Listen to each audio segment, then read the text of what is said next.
Qu'on se le dise, ce Barça est très rassurant. Moi, personnellement, il me rassure énormément par la manière de jouer et surtout la réaction rapide et efficace, nette et sans bavure après les premières critiques qui sont sorties lors des premiers matchs. Oh, la défense, elle s'expose trop, on prend trop de risques. Action, réaction. Certains en parlaient, ils ont leur réponse match après match. Le Barça s'expose moins défensivement. Ça ne sert à rien de me dire oui, mais c'est que Getafe en face. Non, face à Newcastle, on ne s'est pas tant exposé que ça défensivement, je trouve qu'on a très bien géré le match défensivement. Donc ça fait 2-3 matchs quand on se gère quand même plutôt bien côté défensif par rapport à nos 2-3 premiers matchs qui, eux, c'est vrai, ont joué beaucoup avec le feu, mais c'est parce que c'était le début. Ça se règle petit à petit. Il n'y avait pas de quoi s'alarmer. Les Blaugrana, bien le bonsoir. J'espère que vous allez bien. Très content de ce score de 3-0 du FC Barcelone face à Getafe. On va faire en sorte d'analyser un peu tout ça et j'aimerais commencer en rentrant directement dans le vif du sujet avec les choix de Hansi Flick, mais sa manière de gérer le groupe, je la trouve juste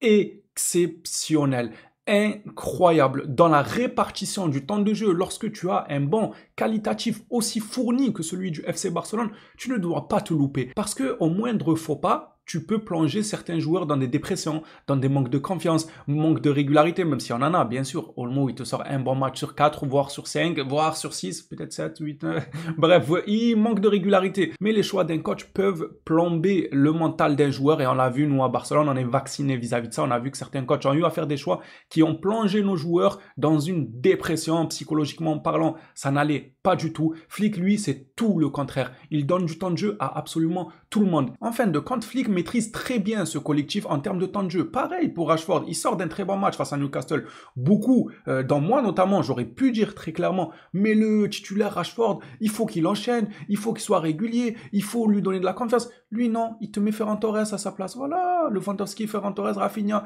parce que Ferran Torres a moins joué le match d'avant, ainsi de suite. La répartition du temps de jeu, elle est très bonne. Ça permet de garder tout le monde concerné par le projet. Il n'y a pas quelqu'un que tu vas mettre au placard sous prétexte que, ah, toi, tu as été nul face à Newcastle, hop, tu vas t'asseoir sur le banc, tu vas plus jouer pendant 6, 7, voire 8 matchs. Non, c'est pas ça. Tu vas t'asseoir, tu joues mal. Par contre, t'inquiète pas, un match ou 2 matchs après, tu auras encore une fois ta chance. Tu restes concerné avec le groupe. Donc, tâche de nous remontrer ce que tu as montré par le passé assez rapidement, pas dans 4 semaines et tout. Bref, moi, j'aime beaucoup les choix de Hansi Flick. Tactiquement, c'est juste incroyable. Il fait jouer ce Barça-là d'une manière très alléchante. C'est plaisant à voir jouer. Et en plus de ça, quand sur le terrain, tu as Rafinha et Olmo qui arrivent à combiner ensemble. Et ça, remarquez-le. Dans le match, quand dès le début, tu vois Rafinha et Olmo communiquer d'une manière fluide avec le ballon, tu sais déjà que ça va être un bon match. En général, hein, surtout c'est Olmo. Olmo, il a une élégance footballistique. C'est un régal de le voir jouer. Tout ce qu'on lui reproche, c'est son manque de régularité. Lorsqu'il est dans un bon soir comme aujourd'hui, mais c'est du joga bonito à l'état pur. J'aime énormément son élégance sur le terrain. Il faut maintenant maintenir ce niveau-là sur la longueur. Bref, il a bien combiné avec Rafinha. Moi, j'ai bien aimé ce que j'ai vu. Rafinha, je commence à le cerner en fait, techniquement parlant. Le dernier match, je l'ai allumé en disant que techniquement, ouais,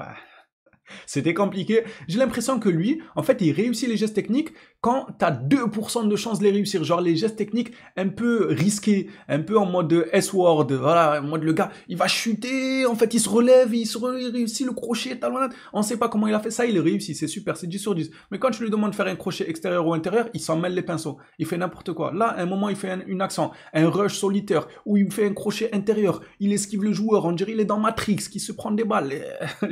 Bon, au final, il n'a même pas eu la faute en première période, je crois les 10 premières minutes. Il n'a pas eu la faute, mais c'était une belle action de la part de Rafinha. Quand c'est à risque comme ça, il s'en sort très bien avec son corps de spaghetti, là. Il est tout cuss. Il s'en sort super bien. Quand il faut se faufiler à une vitesse folle, faire un geste rapide d'un coup. En fait, quand il surprend son adversaire, à partir du moment qu'il ne surprend pas son vis-à-vis, il a du mal. Il n'arrive pas à être créatif d'un coup. Vous voyez ce genre de joueur à la Neymar, Cherki, Pedri aussi. Ils peuvent faire face à un joueur, se regarder dans le blanc des yeux pendant 10 secondes et après il lui dit « Frérot, je vais t'éliminer ». Et là, il t'invente un petit crochet pour se dégager de l'espace. Eh bien, Rafinha, il a du mal. À partir du moment qu'il s'arrête, qu'il fixe l'adversaire direct, ça y est, l'accent, elle est... tu sais déjà qu'on peut oublier cette contre-attaque ou cet accent. Il va faire n'importe quoi. Il va avoir 1000 idées qui lui fusent à la tête. Il va s'en mêler les pinceaux. Par contre, Dès qu'il reçoit le ballon, dès qu'il fait un crochet où il lance le ballon, il la contrôle, il crochette directement. Là, il est bon. Là, c'est OK. Moi, personnellement, je vois du bon en Rafinha en première intention.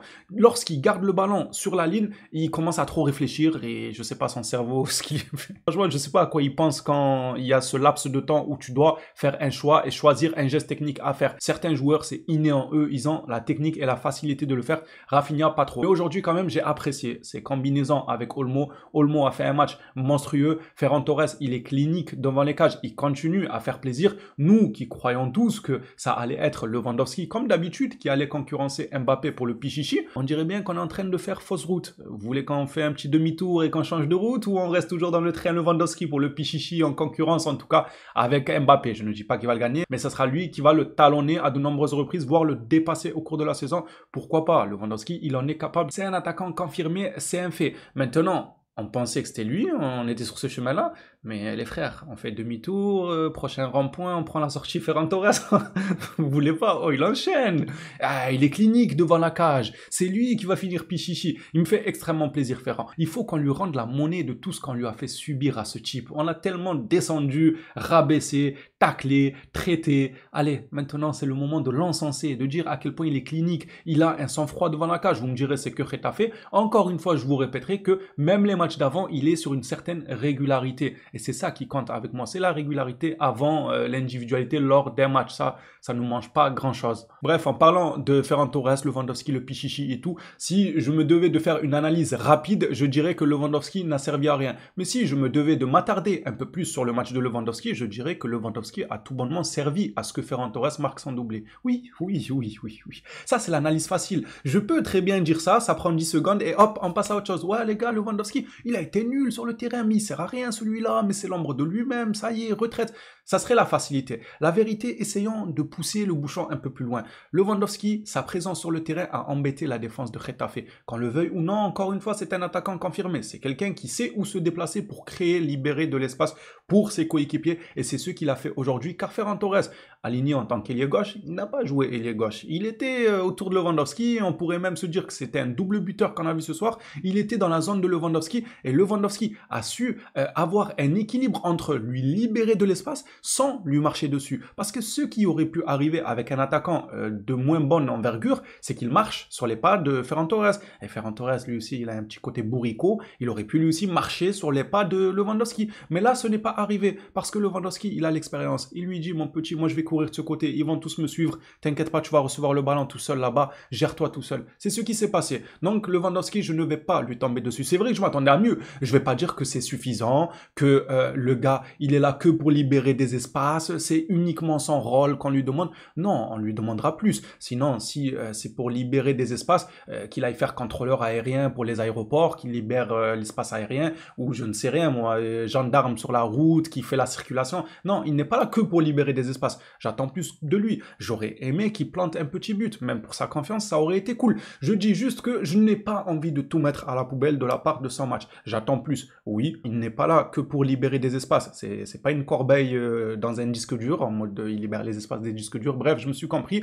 Il ne sert pas qu'à ça. N'attends pas que ça d'un joueur de Barcelone. Mais maintenant, si on devait s'attarder, il a servi dans le match. Il a servi. Si Ferran Torres a eu autant de bonnes occasions de se retrouver face à face dans la surface, c'est tout bonnement qu'il y a un travail dans l'action qui a été fait de la part de Lewandowski. Que ça plaise ou non. Je sais que beaucoup aiment bien tirer des conclusions hâtives en s'arrêtant sur le simple fait que « Ah, il est nul, il n'a pas marqué. Ah, il est nul, il n'a pas fait de passe. Ah, il n'a pas fait ça. » Bref, chacun son avis. Moi, j'aime bien exposer le mien et écouter ceux des autres. Parlons maintenant des entrants qui m'ont fait plaisir aussi. Tous ceux qui sont rentrés, encore une fois, ils sont concernés par le projet. Ils ont beau être titulaires un match sur deux, le cas de Fermin, il est rentré, il fait une excellente rentrée. Casado, il rentre, excellente rentrée, malgré qu'il joue 20-30 dernières minutes, il se sent pleinement intégré dans cette équipe et concerné par le projet, et ce, qu'il soit titulaire ou pas, encore une fois. La passe qu'il fait là pour Rashford, elle est magnifique. Le gars, il a cassé 6 rideaux, il a cassé tous les rideaux de la maison en une seule passe. Rashford, pareil, il fait une bonne rentrée. Les 10 premières minutes, voilà, c'était le temps de se mettre en jambes et tout, mais une fois qu'il s'est chauffé, oh, débordement à droite, débordement à gauche, et je tire, et je fais une passe décisive justement sur la passe de Casado. C'est lui qui donne la passe décisive à Olmo. Moi, j'ai bien aimé. Ce Barça-là est très rassurant. Les Blaugrana, vous en avez pensé quoi de votre côté? Ah, au passage, avant de clôturer ce débrief, pareil pour Gérard Martin. Le match dernier, je vous ai dit, il y en a qui m'ont dit, il a fait un match nul. Les frères, il progresse, qu'on le veuille ou non. Encore une fois, c'est un joueur qu'on a rabaissé, etc. Mais s'il faut lui rendre la monnaie de sa pièce, on lui rendra petit à petit en l'encourageant à continuer ainsi. Il progresse, ce petit. Toujours pas au point d'être titulaire indiscutable de Barcelone, mais au point d'être une doublure. Il commence à avoir les épaules pour. Il devient mature dans sa façon de jouer. Il a lui aussi un certain équilibre. Comme disait Da Fonseca, ce n'est pas Marcelo ou Jordi Alba, ce n'est pas ce genre de défenseur gauche, mais ce n'est pas non plus catastrophique. Par exemple, ce n'est pas du tout le Gérard Martin qui a commencé avec le Barça. Il a commencé, il était perdu. Et ce, peu importe les adversaires en face, hein, de l'équipe qui joue la 19e place à l'équipe qui joue la 3e place, le gars, il était déboussolé. Chaque match, on avait des reproches à lui faire. Là, ça se voit. En fait, il sait où il est sur le terrain. Il sait qu'il est défenseur gauche, il sait les consignes qu'il a du coach et il les applique tant bien que mal. Des fois, il fait des erreurs. D'ailleurs, ça arrive à tout le monde encore une fois. Encore plus pour un jeune joueur qui débute, mais il n'est plus autant perdu sur le terrain qu'à l'époque. À l'époque, moi, j'avais l'impression dans sa tête, il avait besoin d'une boussole, il avait besoin d'être guidé sur le terrain. Il ne savait pas trop quoi faire des ballons, les replis, il se faisait déchirer à chaque attaque et balle au pied, c'était pas fameux. Là, sa patte gauche, elle est clinique. Il met des ballons dans la surface, excellent. Niveau passe courte aussi, il est clinique. Quand il faut garder le ballon, dribbler, faire quelques crochets, il arrive à se débrouiller. Moi, j'aimerais qu'il continue ainsi, ce Gérard Martin. Bien sûr qu'on veut toujours autant le retour de Baldé, mais en attendant, pour le moment, c'est pas catastrophique. C'est pas alarmant, mais on verra face au PSG ce que ça va donner, par exemple, parce que ça sera pas le même niveau non plus, à vrai dire. Les Blaugrana, dites-moi vous ce que vous en avez pensé de votre côté. Moi, j'ai beaucoup aimé les choix de Flick, d'impliquer autant de joueurs. Christensen a été impliqué, Garcia, bon, lui, il est souvent impliqué, mais voilà, tout le monde a joué, tout le monde a du pain, tout le monde mange à sa faim dans ce Barça-là, et tout le monde nous le rend si bien sur le terrain. On sent une bonne synergie qui se dégage de bonnes ondes. Là, maintenant, on va parler de bonnes ondes et tout. C'est bon, on va faire du yoga bientôt avec ce Barça-là. On va se poser en position yoga, les pieds croisés, les gars, en éventail ou je sais pas comment on dit. Et on va tout bonnement faire du yoga devant les matchs de Barcelone, tellement c'est apaisant de les voir dérouler comme ça sur les adversaires. Les Blaugrana, à votre tour de jouer dans l'espace commentaire. Dites-moi ce que vous en avez pensé de ce match. Êtes-vous heureux ou pas? Pour ma part, oui. Satisfait, oui. On reste collé au Real Madrid, on ne les laisse pas trop prendre de l'avance. On est juste derrière eux avec 2 petits points. Tranquille, rien d'alarmant. Hâte de lire vos commentaires. On s'attrape à la prochaine vidéo sur le Barça. D'ici là, prenez soin de vous les phénomènes.